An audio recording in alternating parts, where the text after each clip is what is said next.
Ya memang sih Papa Wemba sendiri kalau misalkan dia lagi konser ya, lagi tampil, itu tuh outfitnya dia harganya sampai jutaan dolar. Halo Raya, assalamualaikum, welcome back to my video. Ketemu lagi sama aku Dia, and welcome to kamar 13.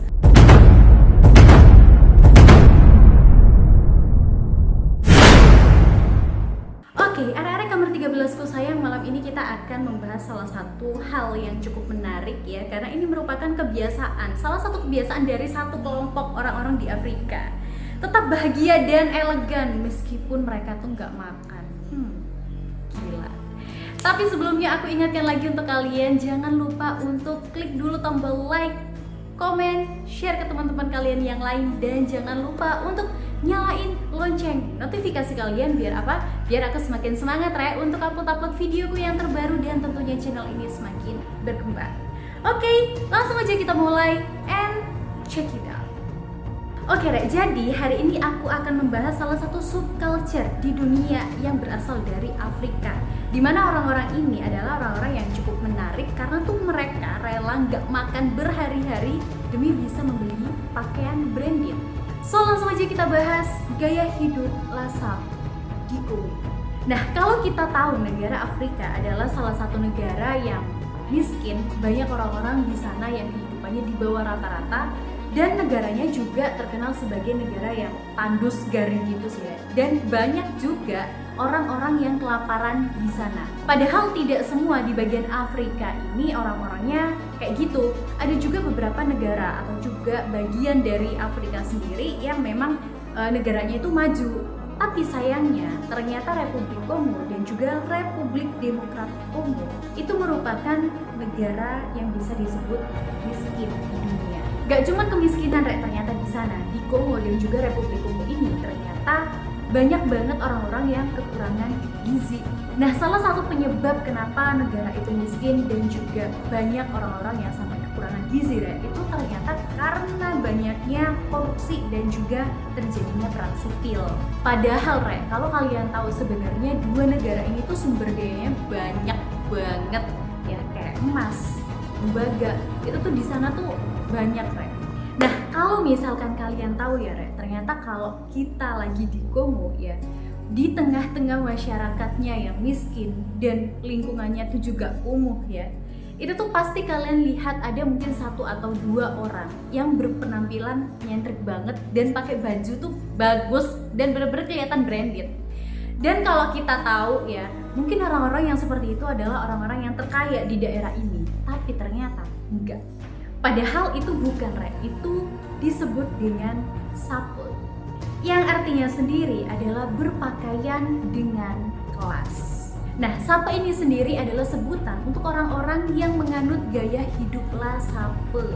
Jadi memang Lhasa sendiri ini adalah sebuah kayak gerakan gitu untuk menjunjung tinggi dalam dunia gaya dan juga fashion. Layaknya mereka tuh kayak apa ya, kayak pesolat zaman yang memang kolonial.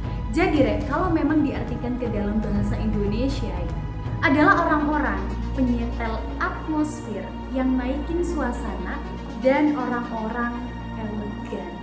Wah, dari bahasanya keren ya. Jadi Lhasa sendiri ini adalah subculture masyarakat yang memang menggilai dunia fashion.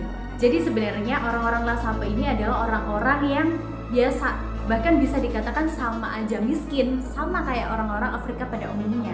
Tapi di lemari mereka itu penuh dengan baju-baju branded kayak Dolce Gabbana, Gucci, Chanel, itu ada semua di lemarinya mereka. Kita kalah cuy. Jadi orang-orang penganut Lhasa ini sendiri kalau kebanyakan itu tinggal di ibu kota dari Kongo maupun juga Republik Kongo.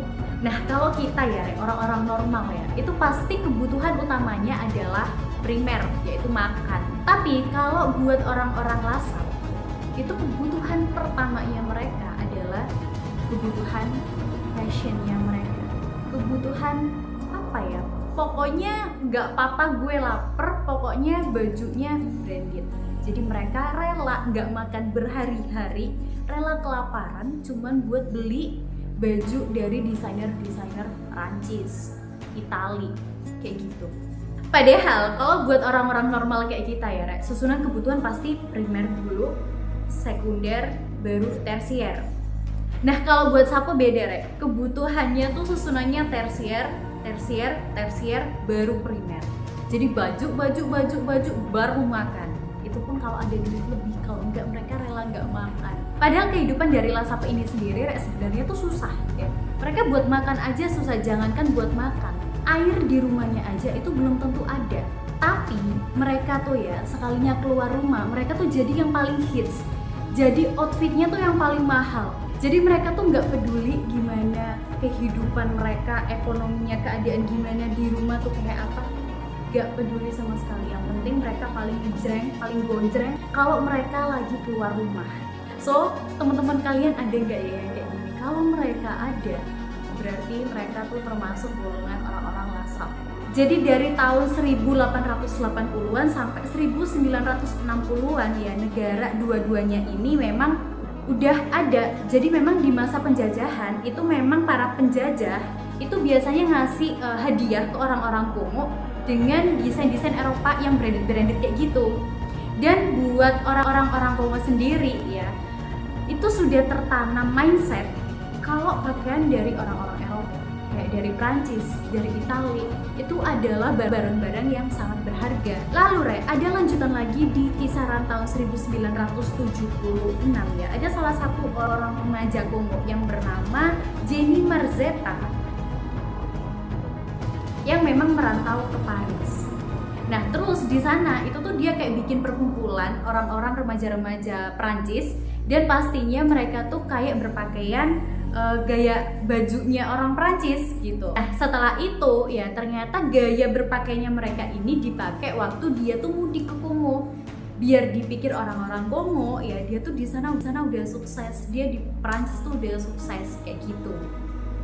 Dan gak lupa juga ternyata dia tuh bawa majalah fashion buat referensi dia ke orang-orang Kongo. Ditambah lagi deh, ternyata ada penyanyi yang bernama Papa Wemba itu tuh yang kayak nekankan ya, semua pria di Kongo itu harus outfitnya berkelas, penampilannya harus the best. Ya memang sih Papa Wemba sendiri kalau misalkan dia lagi konser ya, lagi tampil, itu tuh outfitnya dia harganya sampai jutaan dolar.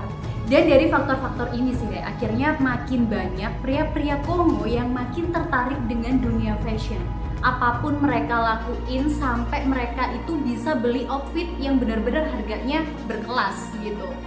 Bahkan mereka tuh sampai rela nggak makan berhari-hari, rela ngutang sana sini, rela juga dia tuh sampai terjun ke dunia narkoba. Biar apa? Biar mereka tuh dapet duit, terus duitnya dibelikan pakaian-pakaian berkelas. Dan itu nyatanya beneran ada. Pasti buat kalian banyak kan yang tanya, kenapa nggak beli pakaian yang KW Super aja, kan sama aja gitu loh, dipakainya juga hampir sama gitu kan. Nah, ini adalah tekanan keras buat para penganut Lasap. Jadi para penganut Lasap itu sangat gak level banget sama yang namanya pakaian KW. Bahkan ini merupakan larangan buat kaum Lasap. Buat mereka itu ya, itu merupakan penghinaan. Dalam hidup-hidup orang Lasape ini sendiri ya, itu ada yang namanya prinsip yang dikasih nama dengan sapology. Nah, sapology sendiri adalah sebuah ajaran agar mereka tuh tidak melakukan ya kekerasan-kekerasan ataupun juga ketidakadilan. Nah, sampai sini masih oke sih, Re. Nah, lanjut ke prinsip selanjutnya, ternyata tetap bahagia dan juga elegan meskipun mereka nggak makan. Gila. So, menurut kalian ada nggak teman-teman kalian yang kayak gini ya? Bisa aja berarti mereka tuh menganut ajaran sapology. Padahal harga pakaian-pakaian branded yang ada di lemari-lemari mereka itu bisa jadi satu style pakaiannya mereka itu tuh harganya 3 kali gaji bulanan mereka. Nah, buat para Lasape yang belum bisa beli bajunya, mereka tuh bisa sewa bajunya yang tentunya harga sewanya juga nggak murah. Sedangkan buat para Lasape yang cukup uang, ya mereka nabung sampai berbulan-bulan nggak makan, ya itu tuh mereka rela, baru mereka akan beli bajunya di salah satu toko yang memang ada toko dari Lasape di Kongo sendiri yang biasa beli baju ke Paris, ke Prancis, ke Itali, kayak ke brand-brand itu, terus dia bawa ke Afrika dan dia jual lagi di sana. aku sih ini adalah salah satu WhatsApp yang paling kaya hidupnya, karena memang duitnya muter terus, Re. Kalau menurut Hector Medivilla sendiri, salah satu fotografer yang pernah mengamati kehidupan orang-orang Lasap di sana, Re, dia tuh pernah bilang kalau kenapa sih orang-orang Lasap ini selalu hidup penuh gaya kayak gitu, harus pakai pakaian yang branded, padahal buat makan aja susah ya. Ternyata mereka melakukan hal itu untuk menumbuhkan rasa percaya dirinya mereka di tengah situasi sulit yang memang serba kekurangan di kehidupan mereka. Selain itu, ternyata ya kebiasaannya mereka ini adalah salah satu bentuk perlawanan orang-orang Kongo atau orang-orang Afrika terhadap orang-orang Barat. Lu boleh ngejajah gue, tapi style gue lebih oke daripada lu. Kayak gitu kan. Padahal kan ya apa gunanya style oke, apa gunanya outfit yang serba mahal kalau buat makan ntar malam aja susah. Gak habis pikir ya, Re, dengan cara berpikirnya orang-orang Lasap yang mereka sampai ngorbanin apapun, rela nggak makan, rela ngutang sana sini buat beli outfit. Ya ujung-ujungnya itu cuman pasti kalau menurut aku ya oke sih pakaian branded, tapi kalau kita maksain kayak gitu buat beli, sedangkan kehidupan kita aja ekonominya pas-pasan, maksa kaya iya, miskinnya malah lebih parah, ya kan? So, menurut kalian ada nggak sih teman-teman kita, orang-orang terdekat kita yang maksain buat hidup wah ternyata ya kayak gitu. Dan jangan lupa untuk tulis di kolom komentar. And see you next video ya, Re.